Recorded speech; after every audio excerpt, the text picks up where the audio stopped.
All right, welcome back to this Art Called Life podcast. This is Amanda Sarai, and I am so excited and honored to share with you my very first guest, Michael Lande, Dr. Michael Lande. So I will just briefly share his bio with you, his background. So Dr. Michael Lande is a holistic, energetically focused chiropractor who practices in Tulum, Mexico, where he founded and runs the Vortex Vitality Clinic, which combines manual medicine with holistic practices and regenerative therapies into individualized packages to meet the patient's health and life goals.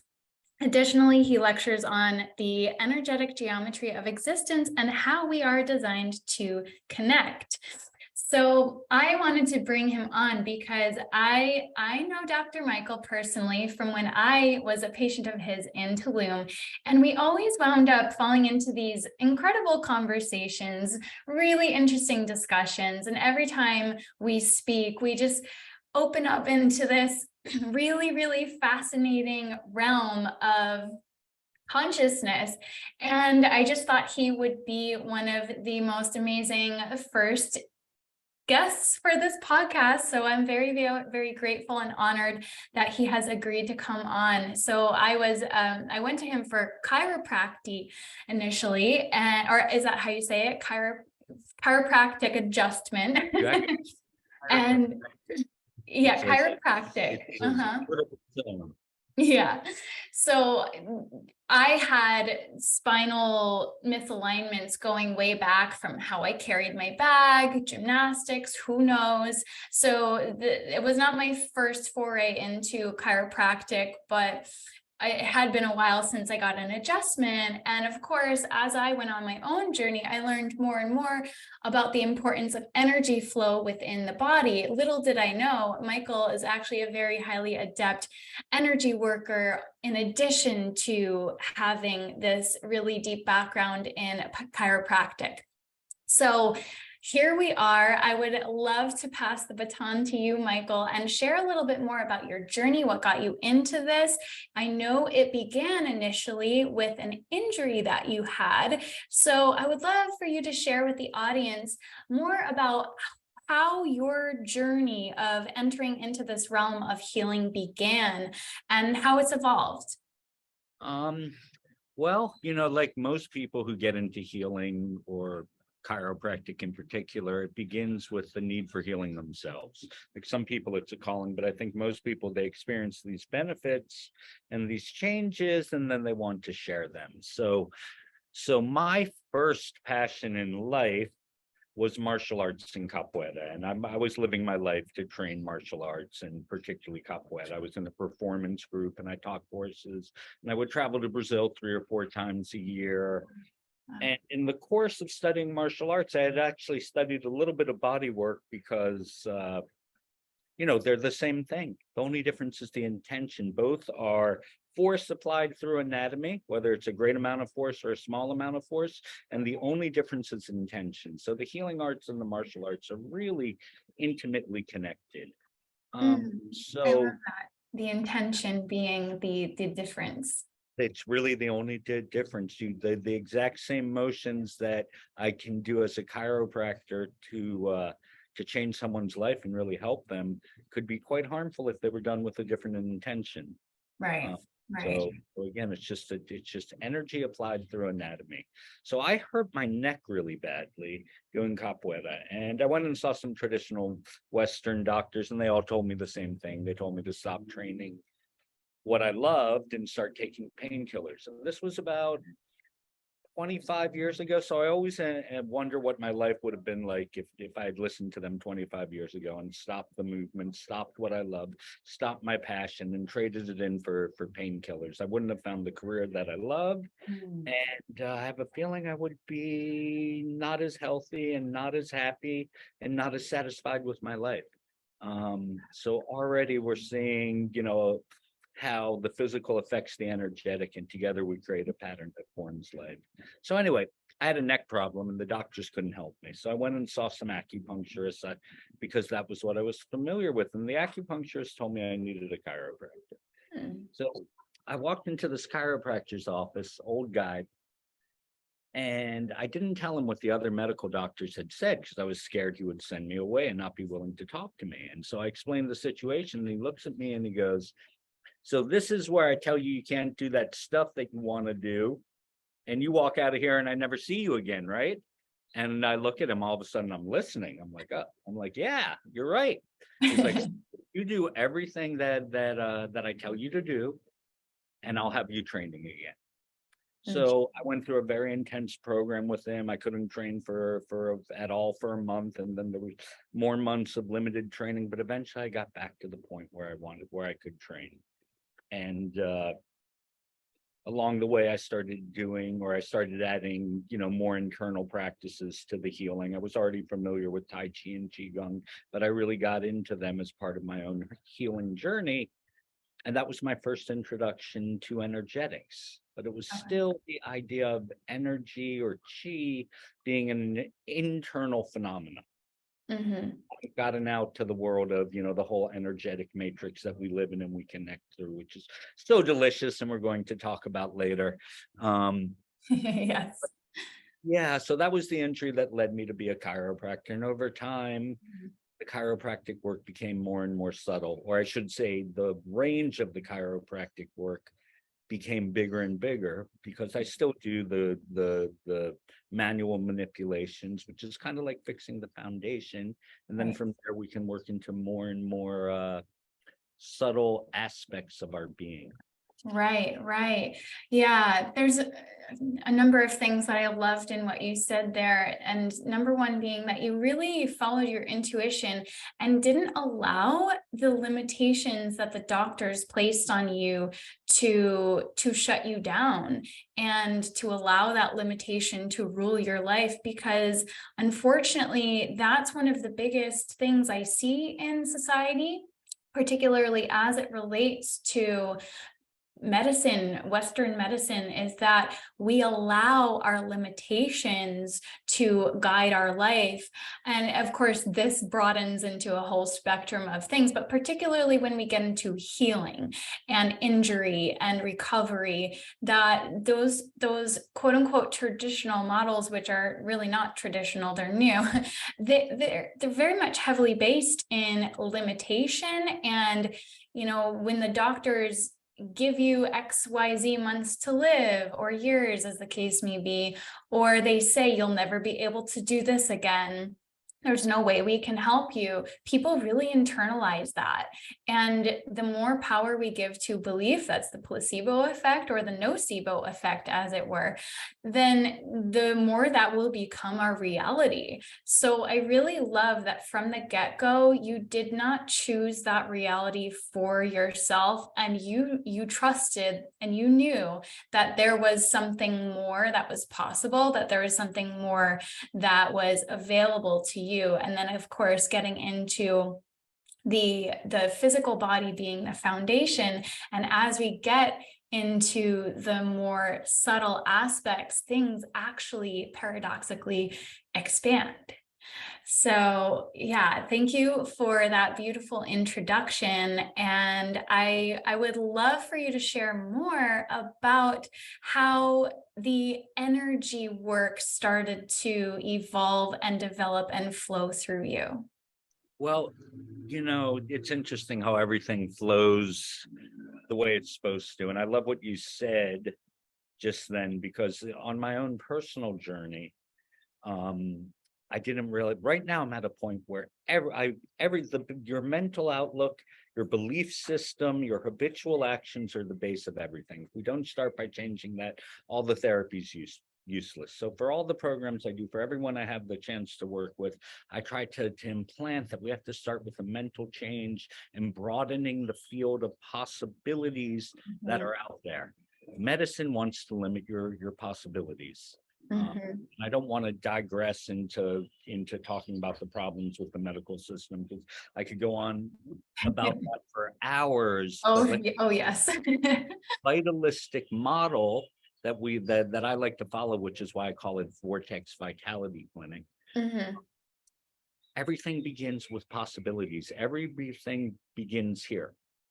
And so things like affirmations, meditations, reprogramming therapy, trauma release therapy is kind of the first step or a basic step that people need to take in order to change the physical manifestations of their thoughts and actions, because all our thoughts, all our emotions become habitual. Right. For me personally, I really feel I was guided into this work, because when I look at the person who I was before I began this work, I can't believe the person I am now. If people told me that I would be on a podcast talking about energy and possibly bringing light spirits and guides into this as little as 6 or 7 years ago, I would have just laughed at them. I probably wouldn't have said impossible, but I probably would have chuckled and said, well, let's see how likely that is. Right. And now I 100% know as a fact that everything's energy, and it's just a question of how much it's condensed. The more condensed the energy, the stronger the force we need to meet it with. But again, it's a question of force dynamics, not separating the energetic from the material, because the only difference is the rate of oscillation or vibration. Okay, can you talk more into that notion of force dynamics? Can you explain that to me and the audience? Because I have a subtle understanding of what that means, but if you could expand upon that, I think that is a really important shift, a really important key to help shift our understanding of the healing process. Okay, well, we're just going to get right into this. So I've never talked about this before from this point of view, but I think it'll be fun.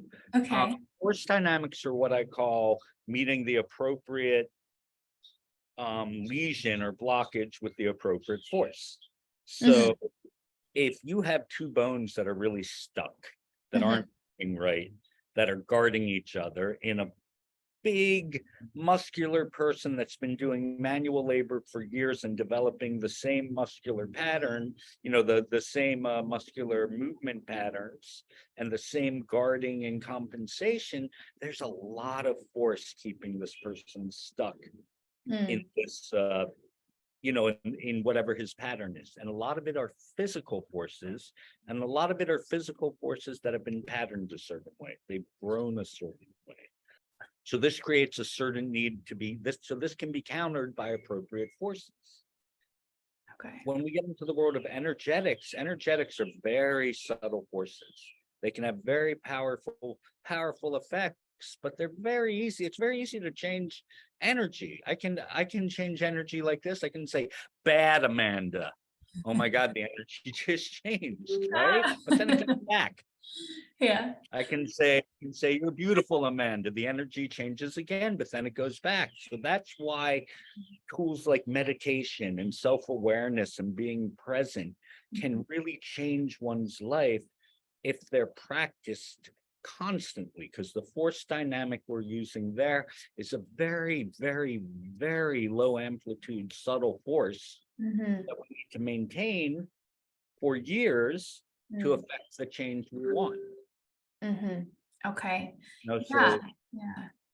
So every blockage, I think every blockage is a combination of the physical, the mental, the energetic, the emotional, and I'll even throw in the genetic and the family, the ancestral and past lives into there.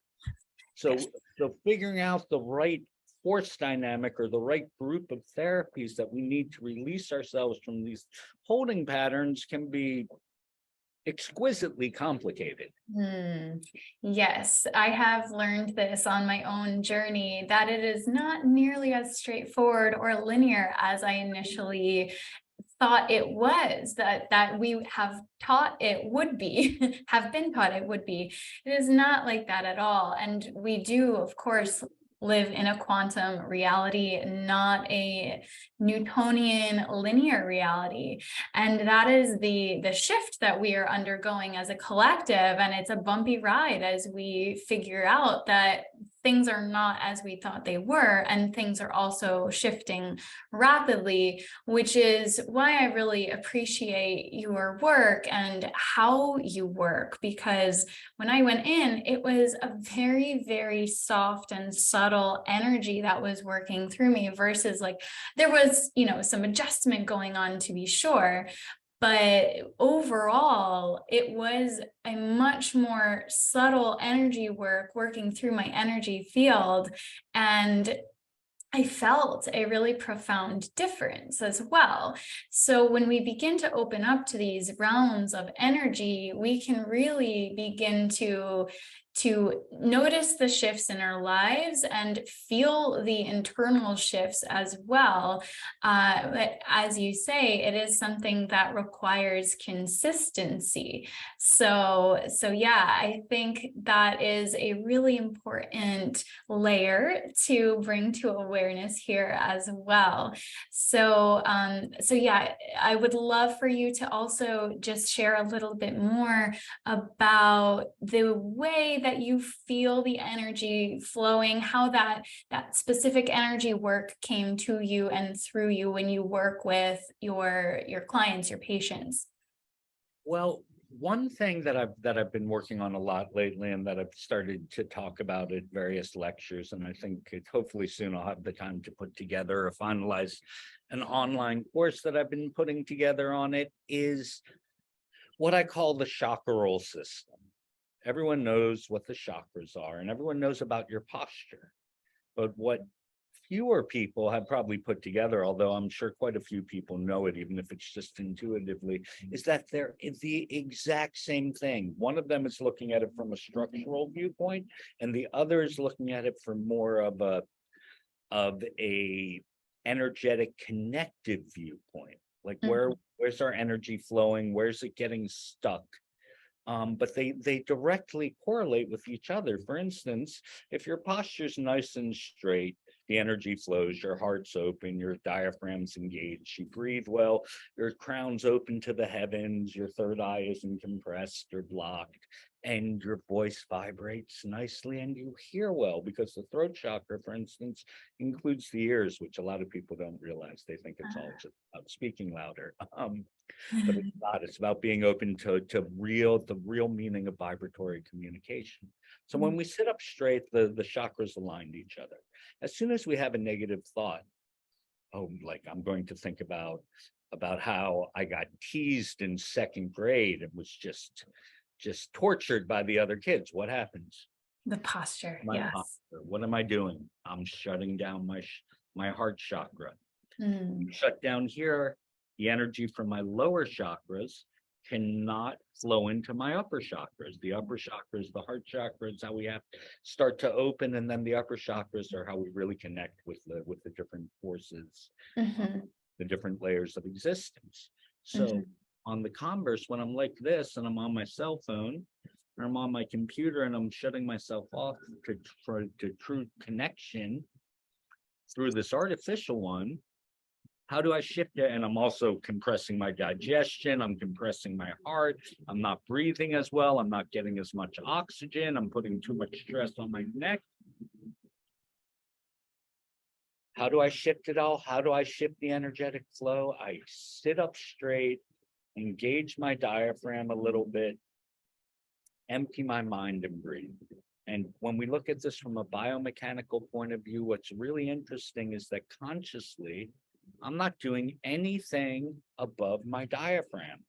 All that I'm doing is sitting up straight and engaging my diaphragm, which is the lower centers, which are the instinctual centers. And when I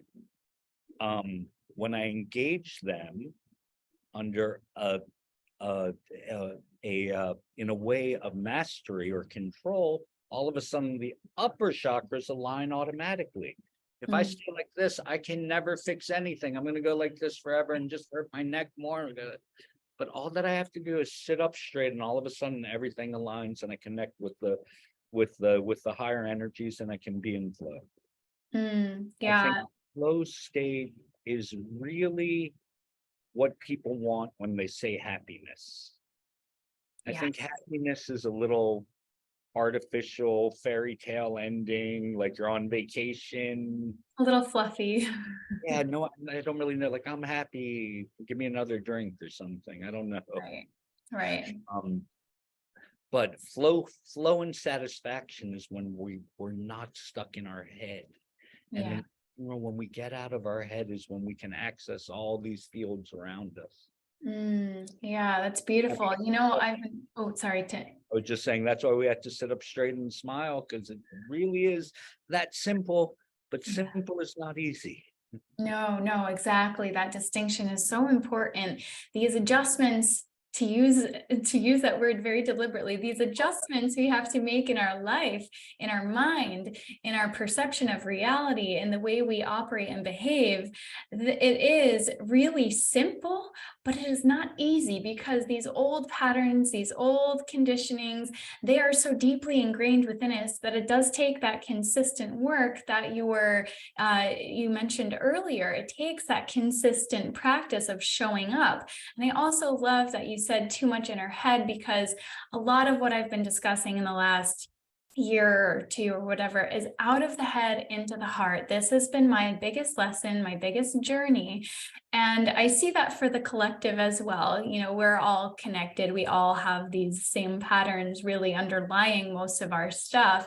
And when you just connected a bunch of dots for me, so thank you so much for being so clear and eloquent in how you can connect these dots, because I am very familiar with this idea of power posing. I'm sure you've heard of that. Amy Cuddy on her TED Talk is one of the most well-known ones. And of course, she talks about how when you're sitting slouched, they've done research that people are less confident and disempowered, but that actually impacts how they perform on tests, how they perform in interviews, their success rate in interviews. So it has a very tangible impact in how we show up in our life. And you just connected some really beautiful dots for me, because I never really thought of it in such a specific way as shutting down the heart, as shutting down digestion as well. And of course, it's more expansive to be open like this. We're more open, but there was like a subtle shift in the way that you explained that it really just brought it all together for me. And I hope for anybody who happens upon this podcast, the audience listening now, that these structural shifts, these structural adjustments impact energy flow very, very directly. And my background, I have a heavy background in yoga, and as a gymnast, I thought I was very in tune with my body.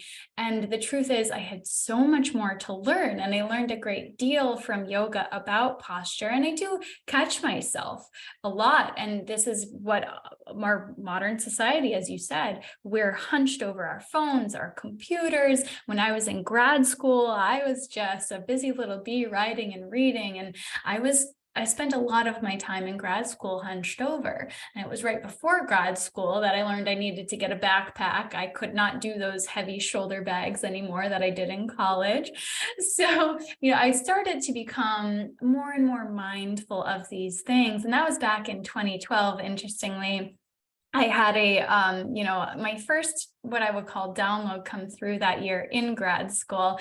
So it's just interesting, all these connections that, align in hindsight that help us to integrate our journey as we move forward. We start to connect the dots and understand the path that we have been on is guiding us to something much bigger, much greater. And there are so many lessons to learn and obstacles to overcome as we go through. And then we can transmute this, and allowing ourselves to allow that energy to flow and expand within us is really the key as we move forward. The key to expansion of consciousness, the key to expansion of our life force, of our energy field. If we want to heal, we have to allow that energy to flow and to move through us.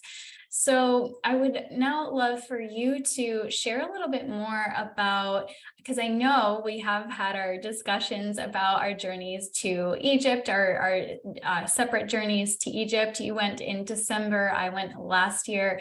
And, just the way that we see things shifting in our collective reality, the reason that this stuff is so important, this stuff being the energy work, getting in tune with the energy field, I would love for you to share your perspective on well, first off, your own personal vision for where you're bringing things, because I know you're now involved in regenerative medicine specifically, and as well how you see things shifting from a more collective perspective, how things are shifting for humanity, and the importance of really tuning in to the energetic realm and the energy work in order to fully and become our whole selves.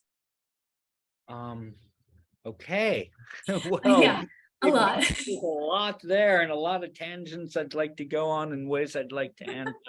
But let me start with this, because it seemed really pertinent, really appropriate to what we've been talking about.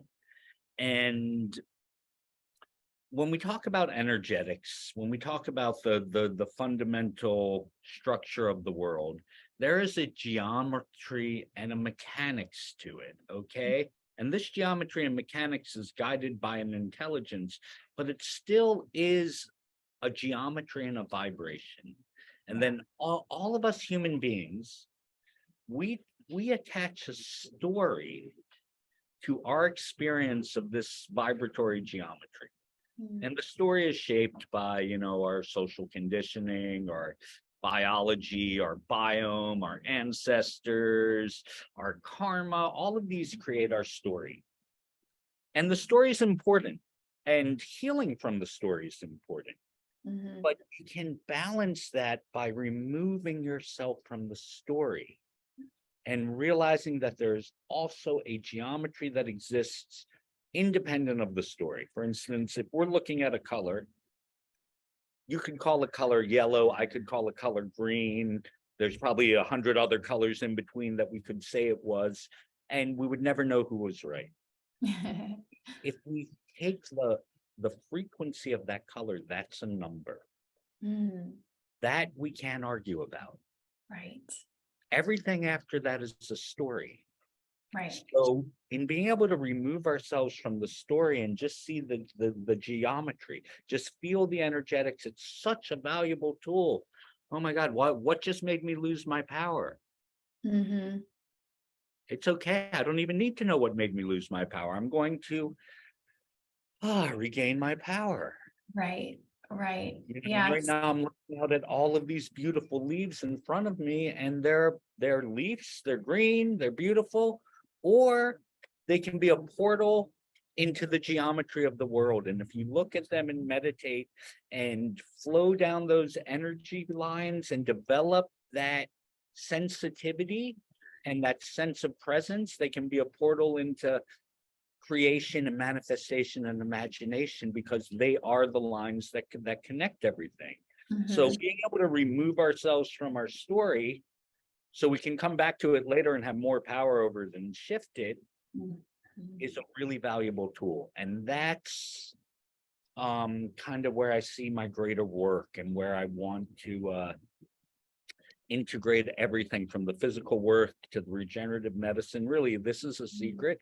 This might be the first time I'm saying it in public, but my vision for my clinic is an ascension center. Wow. Ascension center, I mean, you go one step higher. So if the step the person is ready to take is that their knee hurts and they're a jerk because their knee hurts all the time, and they realize that they have to stretch their ankle and get adjusted and wear better shoes for their knee pain to go away, and then they're a nicer person, that is as valid as a step as the person who comes in talking about, energetically, I relived a past life that's blocking me from, my final steps towards actualizing my multi-life purpose on earth. I want to be able to help everyone to that step, and to do that I have the best tools from traditional therapies and ceremonies that Tulum has to offer, all the way to biohacks like peptides. I worked with one of the best stem cell companies in the world when people really want to integrate the regenerative medicine. And it's all part of the greater evolution. We're turning back into gods who walk the earth, just like we Homo luminous, did. right? Yeah, superhumans. You mentioned Egypt. When you go to Egypt, you just know beyond a doubt that the story we were told about some men with chisels and ropes and logs building that stuff, you're just like, no, it's not possible. No, Again, yeah. this realm of possibilities that's existed before, we have the opportunity to step into in a more universal, greater way than ever. Mm-hmm. And my mission is to help people do that with whatever set of tools I can. And if it's, if we need to live to be 150 in good health in order to manifest our true potential, that's why these technologies are presenting themselves.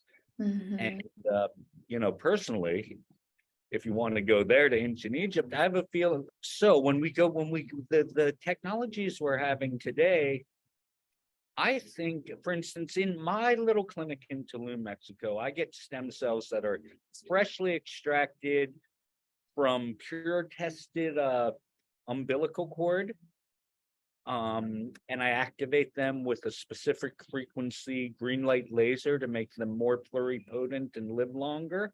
And then we insert them into the patient's body. They only have a lifespan of 3 days. We receive them cryopreserved, usually put them in through intravenous injection, and then activate and pull them into different parts of the body that they need to go with a red light laser. I have a feeling this is similar to the technologies that were being used in Atlantis. I think surfacing. This is, chiropractic has a beautiful philosophy. It's that the power that made the body heals the body, and blockages along the spine stop this power from expressing itself. If you look at the work of Dr. Joe Dispenza, who's a chiropractor from a family of chiropractors, Right. you can see how this belief is at the basis of his work. This belief is at the basis of a lot of people's work. But if you want to talk about the power that made the body, what could be more amazing than a little regenerative stem cell capsule of pure life, just like we give babies? We have access to this now. There's nothing about fetal, it's all, there are billions of placentas every year that are incinerated and go to complete medical waste. So anyway,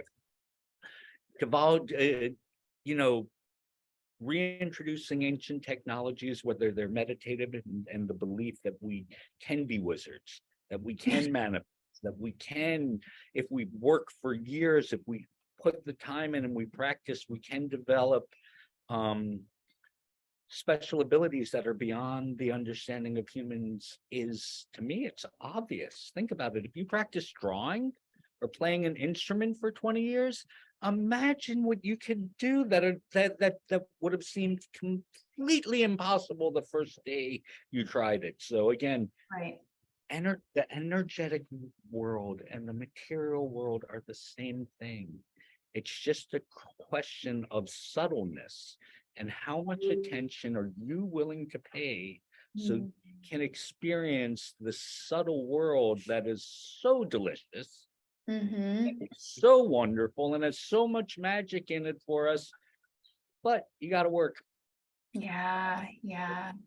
I love that, because it really brings us back full circle to my foundational intention for sharing these conversations with the world, is to spark little like notes of hope, and to plant little seeds in people about this journey of, as you said, self-actualization, self-mastery. I kind of see it as one and the same. Self-actualization is the term that Maslow used, of course, and it's this journey of reaching our highest potential. And when we look at quote unquote experts, they have found, in again, research studies, that it takes 10,000 hours to master a craft on average. And when we talk about self mastery and personal growth and reaching our potential, attaining what it is we are here to do, to feel fulfilled, to feel self-actualized. And that fulfillment was the word that came to mind when you were talking about self-actualization over happiness, because what is it that we are seeking? Satisfaction, fulfillment, that flow state. How do we get there? It's by committing. It's by being consistent with our practices, with our work. People try meditation once and say, oh, it didn't work for me. And I'm like, well, it doesn't work like that. Just like you don't go into the gym and expect to be a bodybuilder overnight if you're, 100 pounds overweight. It doesn't work like that. Same thing. Our brain is a muscle that needs to be trained every day. Same thing with our energy field. It all flows together. So thank you so much for bringing that full circle, because that really is the essence of what this is all about, is about expanding into our higher self, our truest potential. Yes, and I think that you just said this, but to really, really sum it up, I actually believe that the mechanism that humans were given for growth is practice. We are designed to practice something and through it evolve into something better. Like I have two beautiful teenage daughters who are at that time of life that they're worried about what they're going to do. And I tell them, it doesn't matter. Just do something really hard because it will lead you to the next thing and you'll be developing yourself. So right now we're like, it's a very confusing time for people because we have so much access to information and everything's instant gratification. Yes. Information and instant gratification tends to make people neurotic and miserable. I mean, not all the time, but most of the time, if you have too much information and you're trying to make yourself happy in the minute, you become neurotic and miserable because that's not how the system was designed. We are designed to, like, from the time we're little babies. What does a little baby do? Tries to imitate its parents. Then it starts following its parents around. Dad's a fisherman. What does it do? It tries to be a fisherman. So we have all of these, we're designed to practice and imprint on each other. And then when we get to the aspect of who are the luckiest people in the world? The people who get to live their art. Okay. Yes.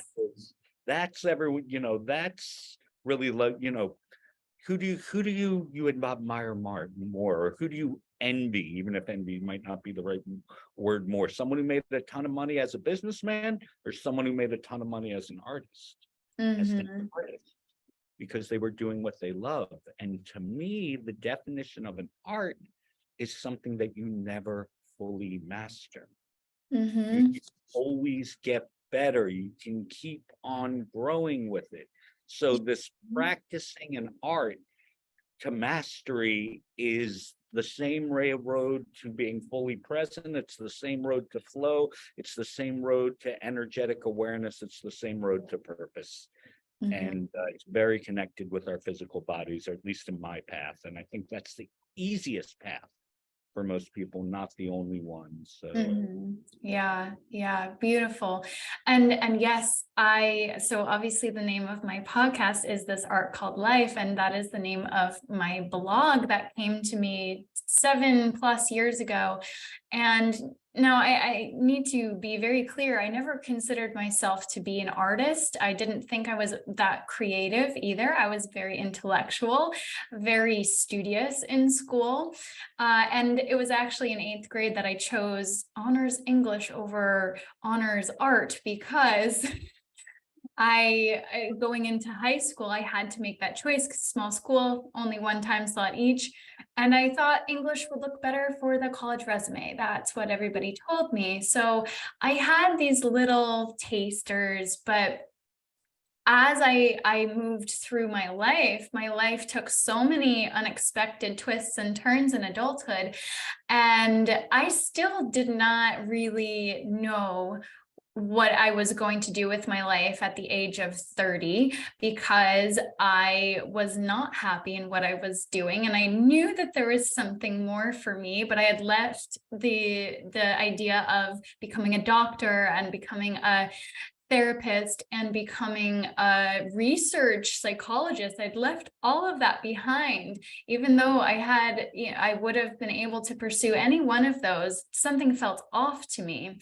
And I realized it was too narrow, too sterile was the word I put on becoming a doctor. And there was this creative energy in me that wanted to come out, and I still didn't know what it meant when I named my blog This Art Called Life. It was just a phrase that resonated very deeply. And here we are talking about self-mastery. And one of my little taglines has been, you are a masterpiece in the making. Your life is a masterpiece in the making. And when I discuss self-mastery, I don't mean it as an endpoint. I mean it as an orientation, an ongoing journey of self-exploration and self-discovery, so that excuse me, whoa, so that we can share our gifts with the world, share our light with the world in its highest form and expression, and become more and more brilliant light beings as we move through this process of excavating all that is not aligned, all that is blocking our energy flow. So to bring it full circle again back into that energy, this is really what it all comes down to, is where I've gotten to on my journey. So this conversation just feels so aligned, and I so deeply appreciate that this is the first interview. You're my first guest on this podcast, because it's just a really beautiful symmetry and alignment that I have seen with my journey and your own work in the world. So yeah, I just wanted to share that reflection, because it all is bringing us back into this piece of energetic harmony, is the way I see it. So I would love for you to speak into any other pieces that you want to share about where humanity is going from this perspective of the energetic realm, and how you perceive this shift that we're going through. As much as you'd like to share at this point in time, I would be very curious to hear a little bit of your perspective on that. Okay, I would love to talk about that. You've asked the best questions, although, like I said, there's about 5 others in there that I could have gone with. One thing that popped into my mind that really that I think was really relevant to what you're talking about is there's a lot of people have this idea of energetics or spirituality that it has to be very serious. Yeah. That it has to be, you're in church, or you can't move, or your people are doing energy work, you have to hold your hands really awkward over someone and go like that. When for me, I'm a complete heretic in every way. I don't like people telling me what to do. I don't like doing things the way other people do them, to the point of self-sacrifice, self-sabotage, and I've wondered really what my problem is in the past. But I've had the blessings of meeting several people who I really consider spiritual teachers. And the ones that really appeal to me more than anyone have this lightness and this laughter and the celebration to them. And they're just laughing at the whole thing because it's all, like, it doesn't have to be serious. It's the most fun, delicious thing in the world. When do most people feel the most spiritual, even if they don't know they do? When they're sitting, listening to the breeze, watching the water. Maybe they hear some children playing in in the distance. Maybe there's some bees buzzing around them. That's when you feel connected to the energetic grid.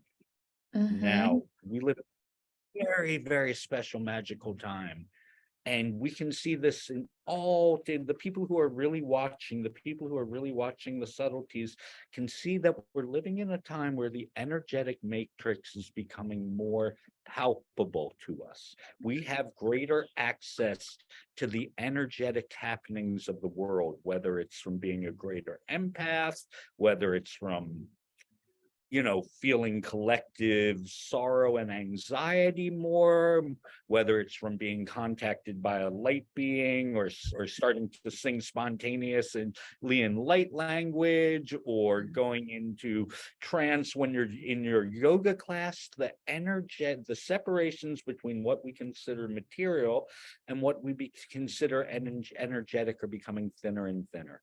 Yeah. The veil is becoming thinner. To me, this is 100% of apparent. And whenever I talk to anyone who works in any of these interrelated disciplines, they verify it from their own point of view.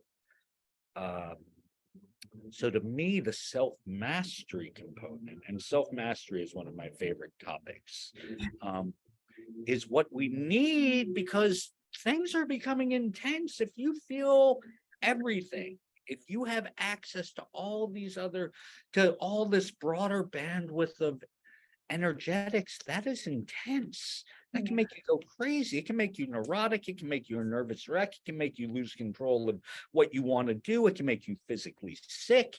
It can make you just lose yourself in someone else.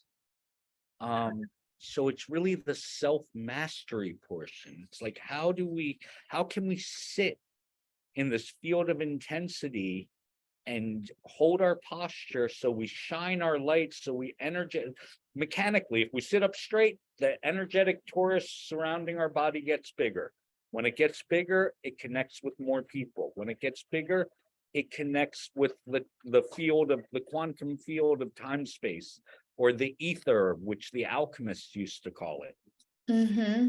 Yeah. But it's really just about sitting in our truth and shining our light. And when enough of us do that, we stabilize the field, and that's when we step into the new reality. And honestly, I spend a lot of time thinking about what this new reality is going to be. And I don't know if it's going to be like angelic, unity, oneness, where all just it has a kinder vibration, or if it's just more humankind. yes, more energetically palpable, so we feel everything. So we need to hold ourselves, like the gods and goddesses. We have the birthright of being. So Beautiful. I'm gonna end it on that line because I like that. I love that. Thank you. Talk to you forever, Amanda. But I just want to wrap it up with a couple things that you again brought back full circle, things that I heard, and I was like, oh, I would love to comment on that from earlier in our conversation. The notion of being the creator of our reality. And you had discussed this, you had mentioned that earlier, or it resonated for me as the way we become creators of our reality by managing our energy field and being in that state of flow, by being in that state of self-mastery. That is how we become the creators of our reality. So when we talk about manifestation and the layers of self-sabotage and blocks that a lot of people do experience rather, they might have the right words, but if they're not feeling it, if they're not in alignment within their energetic field with that reality, they will not experience that in their external. So it really is all about that inner excavation, that inner work to bring us into that flow state, as you shared. And the notion of truth with a capital T. So you had said earlier in the discussion that talking about the leaves, we can perceive a color as green or less green, or, there's that question of who is right and wrong. But then when you get into the layer of frequency, there is actually a higher truth beyond our limited field of human perception, our limited brains. So I feel that this transition that we are experiencing is bringing us into closer alignment with those higher truths. And what is higher truth, in my perspective, is what is aligned with love and harmony and kindness, humankind.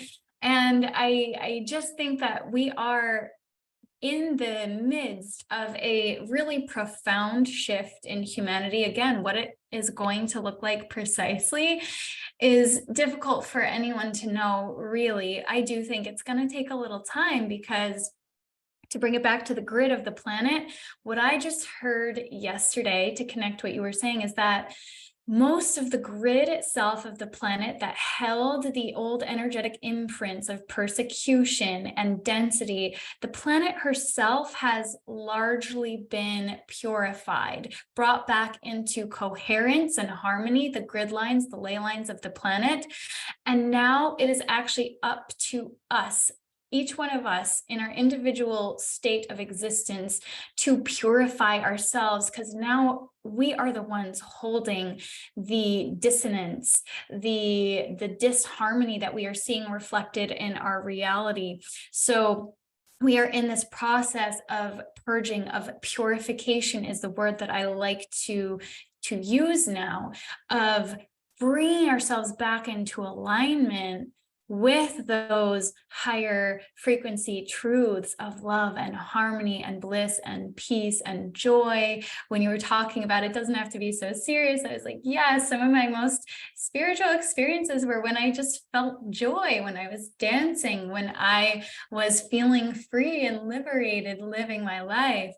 And, connecting with nature first and foremost. I think we are being called to reconnect with the organic templates, the organic timelines, the organic truth of our world that is inherently abundant as well.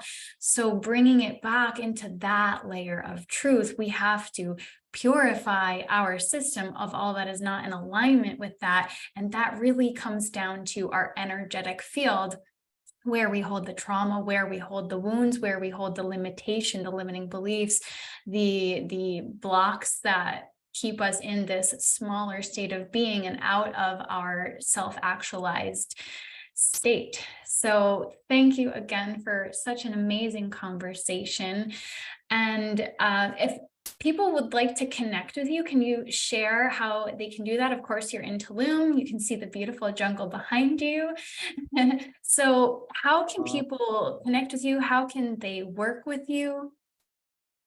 Well, they can find me on Instagram. My personal page is Chiro, CHIRO _wizard. And then my clinic page is Vortex _Vitality _Tulum. So you can find me there easily both ways. I'm focusing right now on one-on-one patient care and individualized programs, but I do also do teaching occasionally. But please reach out. I have online clients that I do more coaching type services with. So I'm available to work with in many different capacities. The last thing you said, though, I wanted to just throw one thought out, okay?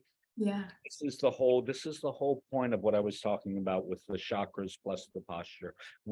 Every single human being is designed to be a transducer that takes the organic energy of Mother Earth up through its feet, through its root chakra, where it locks it in, so it amplifies it in its sacral chakra.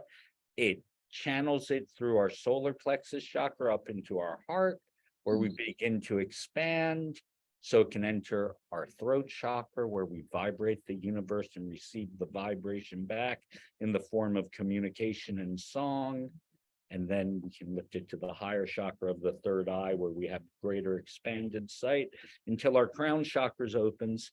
And then we're completing the cycle, taking the earth energy to the heavens. In doing so, we turn into these pillars of light that stabilize the field. And when enough people do that, the field becomes stabilized and there's a different frequency flowing between us. Thank you. Thank you so much for bringing that together so beautifully and tangibly.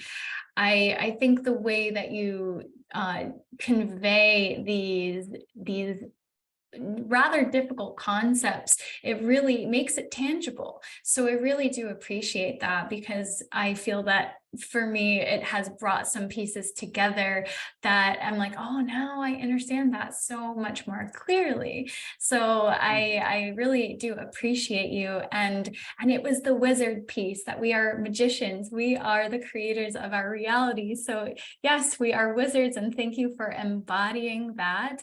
I so appreciate you coming on and sharing all of your wisdom, all of your beautiful energy and perspective from having been on this journey and been devoted and committed to your own growth and to sharing this really incredible energy work with the world. So I honor you and thank you. And I am just so deeply grateful for your beautiful time and presence. Thank you, Michael. Thank you, Amanda. That was a lot of fun. And you have an amazing presence on camera, and it's very easy to talk to you. But I already knew that.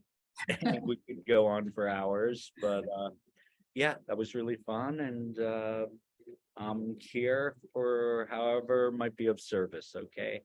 Thank you so much. Onward and upward. Onward and upward. There we go. For the light.